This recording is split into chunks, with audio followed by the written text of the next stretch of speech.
भैया नमस्कार। नमस्कार। मेरा नाम मदन लाल हिंदल है। मैं आशा संस्था नागदा से आया हूँ। क्या आपका परिचय दोगे? जी, मेरा नाम ईश्वर सिंह है। मैं ग्राम दुम्हाड़ा का रहने वाला हूँ। मैं यहाँ का एक किसान हूँ।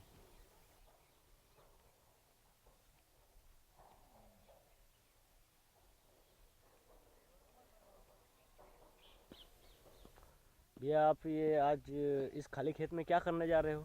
प्याज में ये प्याज इस खेत में रोपाई करने जा रहा हूँ। भैया आप रोपाई क्यों करने जा रहे हो? डायरेक्ट बीज क्यों नहीं डाल देते हो? तो मदन लाल जी, हम रोपाई करने से क्या है कि हम स्वस्थ पौधे प्राप्त कर सकते हैं और इससे खेत में हम पौधों की उचित संख्या प्राप्त कर सकते हैं और हम अधिक उत्पादन प्राप्त कर सकते हैं। तो क्या ईश्वर भैया आप ये हमें बताएंगे कि रोपाई करने के टाइम पे कौन कौन सी सामग्री की आवश्यकता पड़ती है? सबसे पहले हमें प्याज के रोप के लिए एक नर्सरी तैयार करना पड़ती है और इसमें 22 टिन का उपयोग करते हैं और इसमें एक बाल्टी की आवश्यकता होती है और इसमें घोल करते समय पानी की आवश्यकता होती है।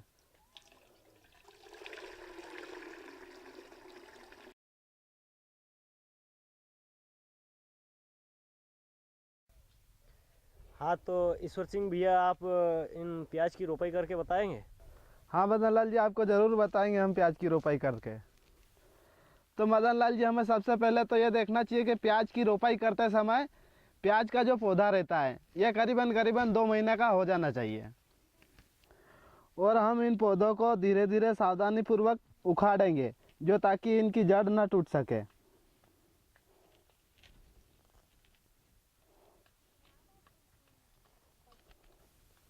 तो ईश्वर सिंह भैया इन पौधों को हम अगर सावधानी पूर्वक नहीं उखाड़ेंगे तो क्या होगा? मदन लाल जी, अगर हम इन पौधों को अगर सावधानी पूर्वक नहीं उखाड़ेंगे तो ये जड़ें अंदर टूट जाएगी और ये सही साथ चल नहीं पाएगा। हाँ, तो ईश्वर सिंह जी आप इसके बाद आप क्या करेंगे? सबसे पहले हम तगारी में 1 लीटर पानी लेंगे। इसके बाद हम इसमें 2.5 ग्राम बाविस्टिन डालेंगे और ये बाविस्टिन डालने के बाद हम इसका घोल बनाएंगे और इसमें हम बाविस्टिन का घोल में 10 मिनट तक इन प्याज के रोपों को डुबो के, इन जड़ों को डुबो के रखेंगे। हाँ, तो भैया ये 22 टन गोल का उपयोग क्यों करते हैं? हाँ, तो हम बाविस्टिन का उपयोग इसलिए करते हैं कि बीज जनित और जो मिट्टी से होने वाले रोगों से पौधों की रक्षा होती है। हाँ, तो अब ईश्वर सिंह भैया इसके बाद क्या करोगे? इसके बाद हमने जो दो घोल तैयार करा था 22 टिन का, इसमें 10 मिनट रखने के बाद हम प्याज के रोपों को लाएंगे और इनके जो ऊपर वाले मुंह है इनको हल्का सा तोड़ देंगे और ये प्याज के थोड़े से ऊपर के हिस्से तोड़ के हम खेत में एक सीधी लाइन बनाते हैं और इसके बाद हम इस प्रकार इनकी रोपाई करते हैं।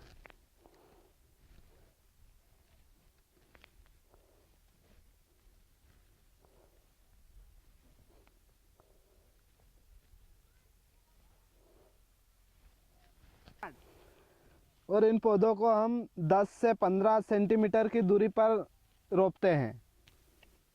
तो ईश्वर सिंह भैया आप ये बताओगे क्या हमें कि इन पौधों को ऊपर से तोड़ते क्यों, इनको डायरेक्ट क्यों नहीं चुप देते हो? तो मदन लाल जी, हम इन पौधों को इसलिए ऊपर से तोड़ते हैं कि जो बीच में से जो निकलने वाला नया जो रहता है ये बहुत जल्दी स्पीड पकड़ता है और पौधा अच्छा बड़ा हो जाता है। हाँ, तो ईश्वर सिंह भैया आपने ये रोपाई के बारे में तो हमें बता दिया, लेकिन इससे क्या फ़ायदे होते हैं ये बताओगे क्या आप हमें? तो मदन लाल जी, आप अपने को सबसे पहला फ़ायदा ये है कि हम प्याज की जो रोपाई करते हैं इससे हमें उपज अच्छी प्राप्त होती है और कीड़ों और बीमारी से जो होने वाली जो हानि रहती है वो इससे कम हो जाती है और पौधों का अच्छी तरह से जमाव हो जाता है।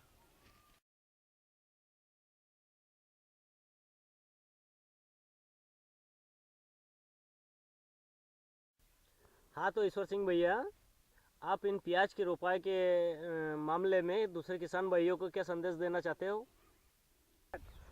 मैं सभी किसान भाइयों को यही संदेश देना चाहूँगा कि जिस प्रकार मैंने 22 टिन से इन प्याज के रोपों को उपचारित किया है और जिस प्रकार से मैंने 10 से 15 सेंटीमीटर जो भी दूरी बताई है, इससे एक तो पौधे स्वस्थ रहेंगे और इनका जो भी जमाव रहता है वो प्याज अच्छे बड़े हो जाएंगे और आमदनी बहुत अच्छी होगी, अधिक पैदावार होगी। हाँ, तो ईश्वर सिंह भैया, आपने जो प्याज के बारे में जो भी जानकारी हमें बताई है, इसके लिए धन्यवाद।